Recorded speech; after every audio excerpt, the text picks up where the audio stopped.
Elena always had the same excuse, overtime, but she always came home smelling of a perfume that wasn't hers. I'd quietly tucked a GPS tracker onto the undercarriage of her car, and every night, I watched the little blue drift toward a luxury high-rise in the South Loop. On Valentine's night, she sent the usual stuck at the office text. I replied with a calm, understood. Stay safe. The moment I hung up, I called the logistics firm. Proceed as planned, I told them. Empty it out. At 3 in the morning, she was standing in the middle of a skeletal, bare concrete apartment, screaming.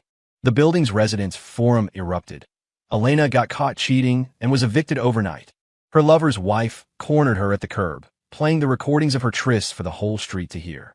Clutching a single suitcase, Elena stood there with nowhere to go, fueled by the scorn of everyone she knew. The last text I got from her read, "You're heartless." I just smiled. No, I'm just a fast learner. When Elena pushed through the front door that night, the cloying, sweet scent of that perfume slithered into my nostrils like a snake before she even reached the foyer.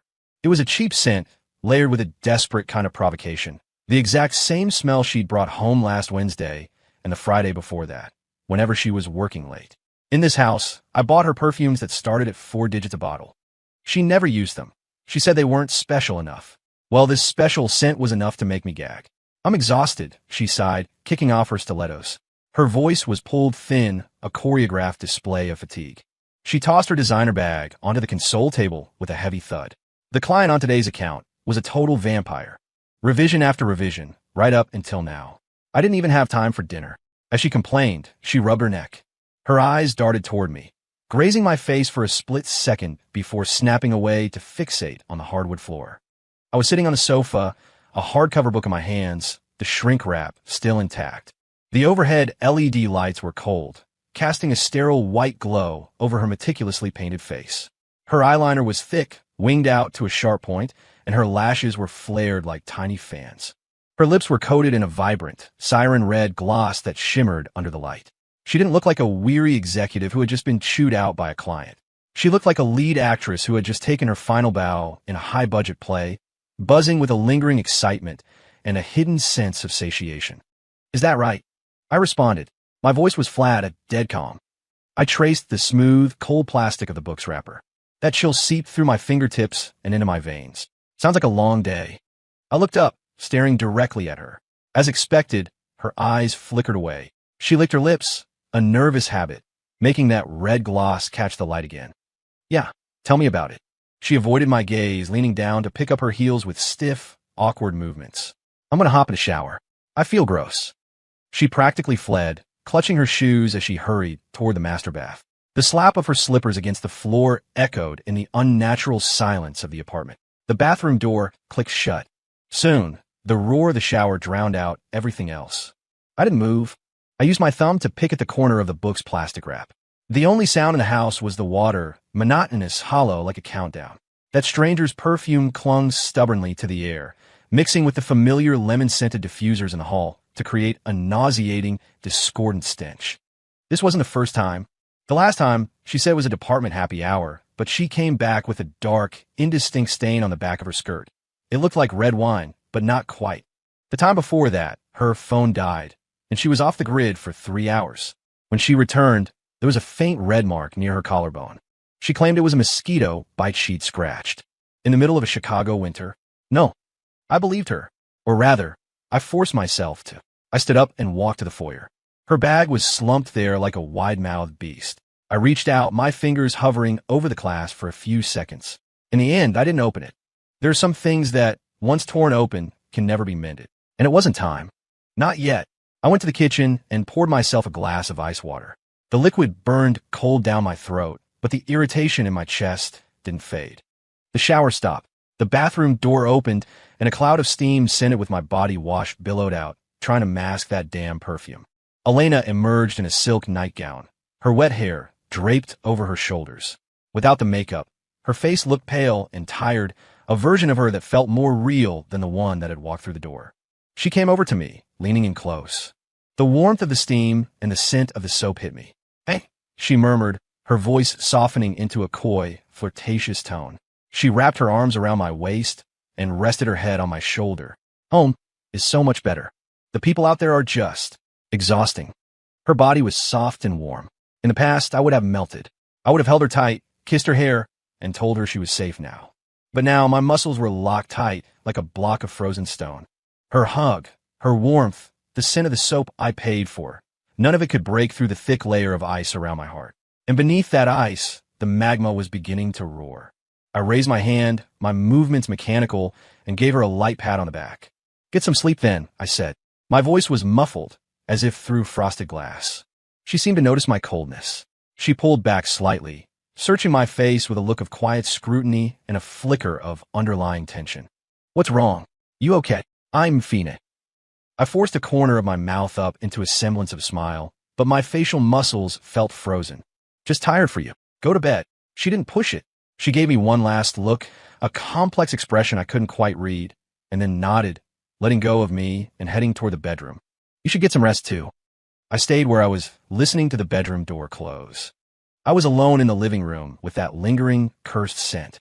I walked to the window and cracked it open. The late autumn wind rushed in, sharp and biting. Below, the streetlights cast a dim yellow glow over the empty pavement. I took a deep breath of the freezing air, and it felt like needles in my lungs. That last fragile illusion of home shattered completely in the wind. The next day, a tiny, inconspicuous gray box, no bigger than a pebble, was firmly magnetized to the deep undercarriage of Elena's red sedan. It was placed in a recessed corner, impossible to find unless the car was up on a lift. My phone screen lit up, revealing a clean tracking interface.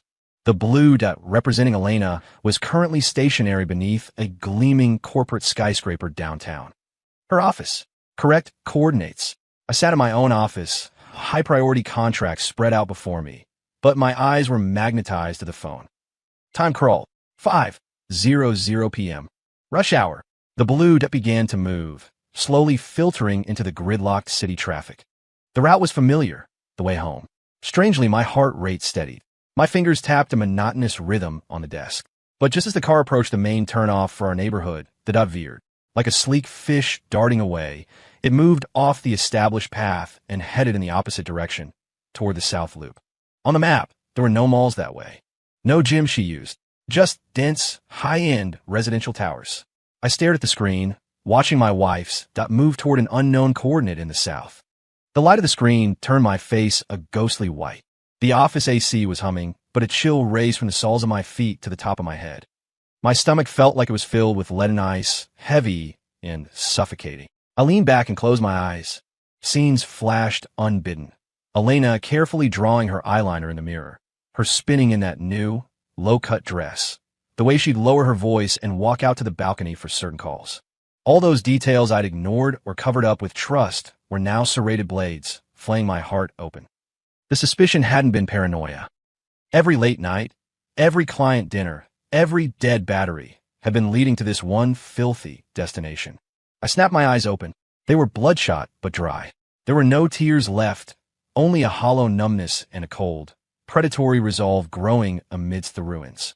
On the screen, the blue dot finally stopped deep within a development called the Meridian. That coordinate was burned into my retinas like a brand. The days that followed were a nauseating, scripted loop. Every evening, the blue dot would depart from the office on schedule, and every evening, it would betray the road home at the same intersection, diving into that jungle of lies in the South Loop, the Meridian. It would stay there for hours, long enough for anything and everything to happen. Then, in the dead of night, in the early hours of the morning, it would crawl back to the cage she called home, carrying a scent of a stranger that no shower could truly wash away. I lived like a ghost in a gilded tomb. During the day, I buried myself in work, using the mountain of tasks to numb my mind. At night, I sat in the cold darkness of the living room, a patient hunter watching a glowing screen. Every time an engine cut out in the driveway, every time a key turned in the lock, it was a dull, rusted knife dragging across my chest. I watched her walk through the door, donning her mask of exhaustion and secret thrill, painting over the truth with the same tired lies. I listened to her use that soft, performative voice to call me honey, talking about the client from hell or her annoying coworkers. Every gesture, every word, every breath was a jagged insult. I would look at her neck and wonder if another man's lips had been there an hour before. I'd look at her hands and imagine them intertwined with someone else's. I'd look into her bright eyes and see the ghost of the fake affection she'd just given another man. Every thought was salt in an open wound. I played the part of the oblivious husband in silence. She'd hand me a piece of fruit she'd sliced. I'd take it and chew mechanically, tasting nothing but ash. She'd sit next to me to watch TV. I'd sit there like a statue, her body heat through her clothes feeling like a block of ice against my skin. When she tried to be intimate, I'd claim I was too tired and turn my back to her. In the darkness, I could hear her disappointed breathing and the heavy, broken thud of my own heart. Was I angry? Yes. It was a subterranean river of fire. But more than that, I was cold. I was the coldness of a man whose world had been thoroughly mocked and discarded. I looked at the man in the mirror, hollow-eyed, sallow-faced, a shell of a human being. This was me, Mark Miller, a fool played by his own wife. Whatever remained of our good times had been ground into dust by her daily betrayals. The last of the warmth had frozen into shards that shattered at the slightest touch. Inside the shell, something new was growing. It was cold, hard and metallic. It fed on the pain, the lies, and the trampled dignity, expanding until it filled my entire chest. I didn't need to scream. I didn't need to cry. And I certainly didn't need to beg her to stay. I needed a trial. I needed an execution. I needed a total liquidation. I picked up my phone, my knuckles white. The light reflected off my expressionless face. I pulled up a name in my contacts. My thumb hovered over the call button for exactly 3 seconds. Then I pressed it. The pickup was nearly instant. A professional, steady male voice answered. Mr. Miller. It's me, I said. My voice was so calm, it sounded foreign to my own ears, like the sea before a hurricane. Proceed with the original plan. Confirm every detail. Wait for my signal on the timing. Understood, Mr. Miller. Equipment, personnel, and transport are all staged and ready. We are standing by. The voice on the other end was flat, as if we were discussing a routine move. Good, I said and ended the call. The screen went dark. I sat in the shadows, motionless. Outside, the city's neon lights traced the edges of my prison. Inside my chest, that cold, hard thing began to pulse with power. Soon I told myself. Valentine's Day arrived, a day wrapped in the nauseatingly sweet scent of roses, chocolate, and cheap romance. The younger staff in the office had checked out hours ago, the air thick with restless hormones and the countdown to the weekend. I sat in my cubicle, staring at a screen full of spreadsheets, unable to process a single digit. My phone buzzed. Elena, honey, I'm so sorry. I have to work late again. Sad face. This client won't let us go until the new proposal is finished. It's going to be a late one, so don't wait up for me. Happy Valentine's Day. Love you. Hugs and kisses. I stared at the text. Every character was a poison-tipped needle. Same script, same lazy excuses. Working late on Valentine's Day? Please. She was heading to her lover's arms at the Meridian. She didn't even bother to come up with a new lie. I could see her face as she sent it. A smirk, a mix of triumph and mockery, and an impatient hunger for her overtime. She probably thought I was still the same idiot who would reply with "stay safe" and "I'll be waiting." That cold engine in my chest kicked in a high gear. A frigid, metallic fluid seemed to surge through my limbs. My fingers hovered over the screen. Then, slowly I typed. Okay, stay safe. Send. No emojis. No extra words. Just 4 words as cold as a Siberian wind. I put the phone down and leaned back. The hum of the office AC seemed to amplify, thrumming against my eardrums. I saw Elena in my mind, dressing up, spraying that cheap perfume, her back as she practically skipped toward her lover. Those images used to gnaw at me.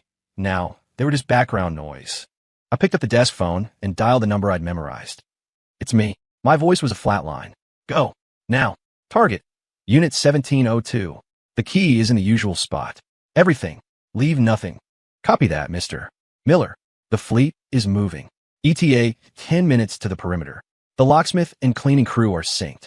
Consider it done. The voice was cold, professional, with just a hint of dark excitement. Good. I hung up. The office noise, the chatter, the clicking keys, the ringing phones seemed to vanish. The world fell into a strange silence. I walked to the window. Below, the streets were a river of lights as people rushed to their dates. And I stood there, a director behind the scenes, pressing the button that would delete a life. The night finally swallowed the last of the light. Elena's home was officially on a countdown to 0. 2:45 a.m. The city was finally falling into a deep sleep. The bustling daytime streets were so empty you could hear the wind. The yellow streetlights cast long, lonely shadows. Several unmarked, charcoal gray moving vans slid into my complex like silent sharks. The engines were muffled, the tires barely making a sound on the pavement. They parked in the shadows of my building, a pack of trained hunters waiting for the kill. The moment the van settled, the service door was pushed open. Figures in dark tactical workwear emerged, moving with the precision of a SWAT team. Leading them was the man I'd spoken to, known only as K. He gave a sharp hand signal. The rear doors of the vans slid open. Ramps touched the ground with a dull thud. More figures jumped out, carrying tools, padded pry bars, industrial suction cups, heavy-duty moving blankets, crates, and rolls of shrink wrap. The metal tools caught the dim light with a cold, hard glint. There was no talking, no wasted movement, just a rapid exchange of glances and hand signals. A silent, high-efficiency demolition crew was assembled in the freezing pre-dawn wind. Kay walked over to me and handed me a specialized, padded headset. Site command, Mr. Miller. The channel is encrypted. I nodded and slid the headset on. The cold plastic pressed against my ears. A faint hiss of static, then the low, clear voices of the team leads. Team A in position. Entry point clear. Team B has elevator control. Team C, hallway secure. Team D, breaching team, ready at the door. Commence, Kay said into his mic. His voice was calm, but carried the weight of an executive order. 2:50 a.m. The elevator rose silently. The floor indicator numbers ticked up in the dark. 5, 10, 15, 16, 17. Ding. The doors slid open. Team D, 2 men in dark coveralls with tool packs, ghosted out. One headed straight for Unit 1702. He didn't hesitate. He knelt, pulled out a specialized black device the size of a palm, and touched metal probes to the lock housing. Indicator lights flickered red, then green. Electronic bypass successful. A low voice crackled in my ear. He swapped the device for a manual tool, inserted it into the cylinder, and gave a surgical twist. Click. The lock disengaged with a sound so faint it was almost a whisper. The entire process took less than 10 seconds. It was clinical, terrifying. The locksmith stepped aside, and Kay pushed open the heavy security door. The hinges didn't creak. They'd been oiled in advance. A wave of air hit us, a mix of Elena's perfume, the faint scent of dinner, and the stuffy atmosphere of a lived-in space. It was the smell of home, the scent that used to mean safety. Now it was just a trigger for disgust. Kay stepped in first. Behind him, the crew poured in like a flood. No lights were turned on. Everyone wore headlamps or night vision goggles, keeping the light focused only on the task at hand. The beams cut through the dark, tracing the outlines of the furniture like intruders auditing a captured territory. Go! Kay's voice barked in the headset. The team exploded into motion. The massive leather sectional, for men, synchronized used suction grips to lift it, wrapped it in thick moving pads, cinched it with straps, and carried it out the door in one fluid motion. The heavy oak dining table, legs off, hex keys spun, screws dropped into pouches, and the tabletop was whisked away. The glass cabinets and wine racks were mummified in bubble wrap and shuttled out by specialists. In the master bedroom, the closet doors were thrown open. Elena's life was hanging there. Her expensive dresses, her carefully curated coats, her handbags, they were ripped from the hangers and stuffed into heavy-duty black bags like trash. Stockings, lingerie, and scarves hit the floor and were scooped up seconds later. On the vanity, the rows of luxury skincare and makeup were swept into another bin in a single motion. Drawers were pulled out, jewelry boxes and trinkets dumped. It was brutal and fast. Master bed cleared. Frame disassembled, the radio reported. In the kitchen, the clatter of pots and pans was muffled by thick blankets. The fridge was unplugged, the food cleared out in seconds. The fridge itself was rolled out, its casters humming on the wax floor. Dishwasher, oven, microwave, built-in or not, they were disconnected, packed, and moved. In the study, my books, my computer, my files, everything belonging to me had been moved out weeks ago. Now, only a few of Elena's fashion magazines remained on the shelves. They were swiped onto the floor. The desk was lifted, the chair was gone. In the living room, the massive TV was unmounted. The artwork on the walls was stripped, the frames dismantled, the canvases rolled. The curtains, heavy blackout drapes, were ripped from the tracks and stuffed into bags. Even the curtain rods were taken down. Living room light fixture removed. Balcony plants cleared. All rugs rolled and packed. The reports came in a steady stream, cold and efficient. 3:15 a.m. Living room, dining room, and kitchen were skeletal, nothing but bare walls and floors. 3:33 a.m. Bedrooms and study cleared. Even indentations in the carpet from the bed were being vacuumed away. 3:50 a.m. All large furniture and appliances were loaded. 4:05 a.m. The cleaning crew moved in. Wearing soft-soled shoes, they deployed high-power vacuums, mops, and industrial solvents. The hum of the vacuums echoed in the empty space. Every speck of dust was sucked up, the walls were wiped down, the kitchen counters and bathroom sinks were polished until they gleamed. They used specialized chemicals to erase every trace of the home. Every scuff mark, every footprint, every lingering scent molecule. They even went so far as to remove the light switch plates, leaving only the raw wiring and the rectangular holes in the drywall. The ceiling fan and chandeliers were gone, leaving only dangling wires. The entire home was being reverted to its original state, a gray shell unit, cold, raw, and lifeless. Every trace of a life lived, every emotional fingerprint was being scrubbed away. 4:25 a.m. The cleaning crew exited. 2 final workers swept the rooms with high-powered flashlights, checking every corner, ceilings, floors, behind doors, confirming not a single hairpin or strand of hair remained. Kay stood in the center of the empty living room. The concrete walls and raw floor looked like a tomb in the pale light of his headlamp.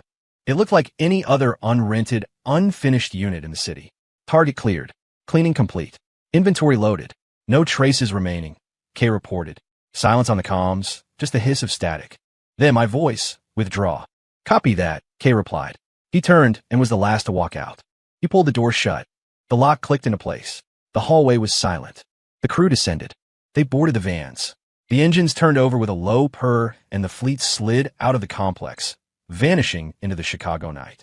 Outside Unit 1702, it was as if nothing had ever happened. The air held a faint scent of disturbed dust, but it was quickly taken by the wind. Inside, the unit was a vacuum, a hollow shell waiting for its owner to return. 4:30 a.m. Elena felt like she had won the lottery. Valentine's dinner at a penthouse in the South Loop, overlooking the city lights, had been perfect. The wine was expensive, the steak was prime, and the man across from her, Julian, the heir to a massive real estate empire, was everything her husband wasn't. He was charming, wealthy, and knew exactly how to play her. The new Cartier bracelet on her wrist glittered under the soft lights. He looked at her with a hunger that made her feel alive. The rest of the night had been a blur of expensive sheets and the kind of thrill that only comes with a high-stakes affair. She'd forgotten the time. She'd forgotten she had a home or a husband named Mark. It wasn't until she was lying in Julian's arms that she finally checked her phone. 3:30 a.m. No messages from Mark. She smirked to herself. What a drone, she thought. He didn't even have the sense to check in on her on Valentine's Day. But it was better this way. No need to invent more lies. I have to go, she whispered, her voice husky. She traced a finger across Julian's chest. If I'm any later, even that boring husband of mine might get suspicious. Julian pulled her closer, twirling a lock of her hair. What's there to be afraid of? If he finds out, just leave him. I'll take care of you. He leaned into her ear. Move in here. Be with me every day. It was a sweet promise. Elena giggled and swatted his arm. In your dreams. Give me a little time. But her mind was already racing. Mark? The workaholic with a steady salary and not much else. What do they have? A condo? A car? Some savings? If she divorced him, how much could she take? Julian was the real gold mine. She just had to plan it right. As for Mark's feelings, he was a loser who couldn't even keep his wife's attention. He didn't deserve feelings. She got up and showered, washing away Julian's scent and putting on her tired office worker mask. She applied her siren red lipstick and sprayed her perfume, making sure she looked like she'd just survived a grueling night of revisions. Julian's driver was waiting downstairs. Elena leaned back in the plush leather seat and sighed. This was the life she deserved. That cold, boring apartment and her dull husband were just stepping stones to something better. The car pulled up to her building. Elena thanked the driver and stepped out, her heels clicking on the pavement. The complex was eerily quiet. She reached into her bag for her key card, her fingers brushing against the Cartier box. The smile on her face widened. She swiped into the building. The elevator rose. 17th floor. Ding. Elena hummed a little tune as she walked toward Unit 1702. She reached for the door handle, but her hand froze. The door looked wrong. She blinked and leaned in. The security door was there, but the handle? It was gone. The spot where the handle and lock should have been was a jagged, empty hole. It looked like it had been professionally cored out, leaving nothing but a dark void and the raw edges of the steel. A sudden, sharp chill raced up her spine, instantly killing the warmth of her night. Her smile vanished. What the hell? she whispered. Her voice sounded thin and shaky in the silent hallway. She reached out with a trembling finger to touch the edge of the hole. The cold, sharp metal bit into her skin, and she flinched. Panic began to claw at her chest. She scrambled to her bag. Phone! Where was her phone? She dug through the bag, her nails scratching against the leather until she found it. Her fingers were shaking so hard she missed the passcode twice. Finally, the screen lit up. She pulled up the contact labeled the drone and hit dial. Ring, ring. Every tone felt like a hammer blow to her nerves. She paced the hallway, the clack, clack, clack of her heels echoing off the walls. Pick up. Mark, pick the hell up, she hissed. No answer. She tried again. Same result. A third time. Voicemail. Terror began to drown her. She turned and began to pound on the heavy steel door. The sound was like a bomb going off in the quiet corridor. Mark, open the door. I know you're in there. Open it, she screamed. Her voice cracked, turning into a desperate, shrill cry. Mark, you jerk. Open up. Tell me what's going on. She kicked the door, her toes throbbing in her shoes, but the door was a tombstone. It didn't budge. She pounded until her hands were bruised. She slumped against the door, sliding down until she was sitting on the cold tiles. Her expensive coat was covered in dust, her hair was a mess, and her makeup was beginning to streak with tears. She gasped for air, her heart hammering against her ribs like a trapped bird. Her phone was on the floor, the screen facing up. She picked it up and opened a text thread. Mark, are you insane? What happened to the door? Where are you? Open this door right now, send. She stared at the screen, waiting for her sentence. A few seconds later, the screen flickered. A new message. From the drone. Elena's heart skipped a beat. She tapped it open. There was only one sentence, cold and sharp as a scalpel. Since you love staying out late so much, you never have to come back. The world went white. Elena's brain felt like it had been hit by a flashbang. Everything blurred. That one sentence expanded until it filled her vision. Never have to come back. She looked at the door. The missing handle. A terrifying thought, slick as a snake, slid in her mind. She scrambled up, ignoring the pain in her feet, and slammed her shoulder against the door with everything she had. No, no, no, no. Open it. Mark, open the door. She was hysterical now, her voice breaking into a sob. She threw her body against the steel over and over. Her shoulder throbbed with white-hot pain, but she didn't care. It wouldn't open. It was dead-bolted from the inside. Or rather, there was no way to open it at all. She began to claw at the door frame, screaming, her fingernails scraping the paint. The noise finally did it. A door nearby opened. The door to 1701 flew open, and a middle-aged man in a robe with messy hair leaned out, his face twisted in sleep-deprived fury.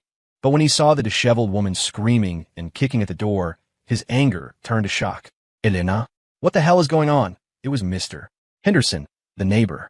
Elena lunged at him, grabbing his arm so hard her nails dug into his skin. Mr. Henderson, please, help me. Mark is crazy. He changed the locks. He's locked me out. She was incoherent, her face a mask of tears and snot. Mr. Henderson winced and tried to shake her off.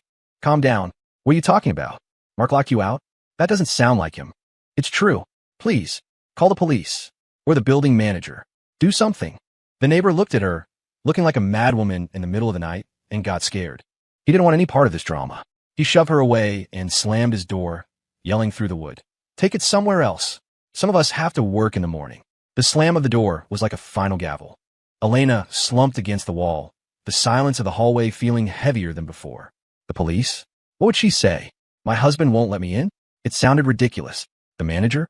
Could they force the door? And if they did, what would she find? A terrifying image of a gutted, empty apartment flashed in her mind. No, Mark didn't have the guts. He probably just changed the lock and was hiding inside. She shook the thought away and ran for the elevator. She had to get to the lobby. Bill, the doorman. He'd have a master key. The elevator ride felt like an eternity. She burst into the lobby, the cold wind hitting her as she ran to the security desk. The night guard, Bill, jumped as she started pounding on the plexiglass. Whoa, what's the emergency? Bill, it's Elena from 1702, she gasped. My husband, Mark, he's locked me out. He's changed the door. You have to call him. Or use the master key. Please, I'm freezing, and all my stuff is in there. Bill frowned. Mr. Miller changed the lock. That's strange. You two have a fight. I don't know what he's doing. Just help me. Bill hesitated, then pulled out his phone. All right, let me try his cell. Elena watched him, her hands clenched so tight her knuckles were white. The call went through. Bill put on speaker. Hello? Bill. Mark's voice was steady, calm, even a little groggy. Elena's heart lurched. Mr. Miller, sorry to call so late, Bill said. Mrs. Miller is down here at the desk. She says the lock is. Well, she says she can't get in. Is everything okay? There was a 2-second silence. For Elena, it was a lifetime of torture. Then Mark's voice came through, clear and cold. Bill, do me a favor and tell her this. She's at the right building, Unit 1702, but that unit doesn't belong to her anymore. I've handled her belongings. They're exactly where they belong now. Tell her not to come back. I don't want her disturbing the neighbors. Handle them. Bill asked, confused. Yeah, Mark said. I threw them out. Threw them out. The words hit Elena like a physical blow. The room spun. She grabbed the edge of the desk to keep from falling. Mark, you bastard. You can't do that. That's my home. She screamed at the phone, her voice a jagged edge of rage and fear. On the other end, Mark let out a short, dry laugh. It was the coldest sound she'd ever heard. Home? Elena, you have the nerve to talk about home? Your home is at the Meridian, Unit 1702 in the South Loop. Go ask Julian to let you in. Ask him for a home. The world stopped. A frost surged from her head to her toes. The Meridian, Unit 1702. He knew. He knew everything. Fear, real and paralyzing, choked her. She couldn't even breathe. Bill, thanks for the call. Moving forward, 1702 is registered only to me. If anyone unauthorized tries to enter, please call the police. Good night. The line went dead. Elena collapsed. She slid down the lobby wall, her world shattering like glass. Bill looked at her with a mix of shock, pity, and a growing look of disgust. He didn't say a word. He just quietly slid his security window shut, cutting her off from the light. She sat on the cold floor, the wind whistling through the lobby doors. Her designer coat was ruined. Her hair was a bird's nest. She was a fish out of water, gasping for air in a world that had suddenly turned hostile. Everything was gone. The house. Her things. Mark knew. She fumbled for her phone. The screen was cracked, distorting the image. She pulled up the contact at the top of her list, Julian. She hit dial. Ring. Ring. She prayed. Please, Julian. Please pick up. Finally, just before the voicemail, he answered. Hello. He sounded groggy, annoyed to be woken up. Julian, it's me. Elena, she sobbed. Something happened. Mark found out. He's locked me out of the house. He threw all my things away. I have nowhere to go. Can you come get me? Or can I come to your place? Please. I'm so scared. Silence. Only the sound of Julian's heavy breathing. A few seconds later, his voice came back. The sleepiness was gone, replaced by a sharp, defensive edge. Elena, what did you just say? Mark kicked you out? He knows about us. He knows the address. He knows everything, she wailed. Julian, please, I only have you now. He knows the address? Julian's voice went up an octave. He sounded panicked. Are you kidding me? Are you stupid? What? Julian, I'm freezing. I'm at the curb. Just come get me. Elena, listen to me, Julian said, his voice now harsh and urgent. You cannot come here. Do you understand? Absolutely not. Why? She screamed. Because you're a liability now. Julian snapped, his frustration boiling over. Think for a second. You just got caught and tossed out on the street. You're a scandal. Elena, you think I want you showing up here? You want my wife to find out? You want to ruin my reputation? My family's business? My wife's family would skin me alive if this gets out. You need to figure this out yourself. Go to a hotel. Don't call me again. We're done. Click. The dial tone was a scream in her ear. Elena sat frozen, the phone still pressed to her face. Her skin was a deathly gray. Julian's words were knives, twisting in her gut. Liability. We're done. The safety net was gone. The gold mine had collapsed. The man she thought would save her had treated her like a piece of trash to be discarded before it stank up his house. She was alone. No home. No husband. No lover. Just the cold Chicago wind and the ruins of a life she traded for a Cartier bracelet and a cheap scent of perfume. She sat on the sidewalk, the shadow of her old building looming over her like a tombstone. She had built a dream out of lies, and now the truth had finally come to collect the debt.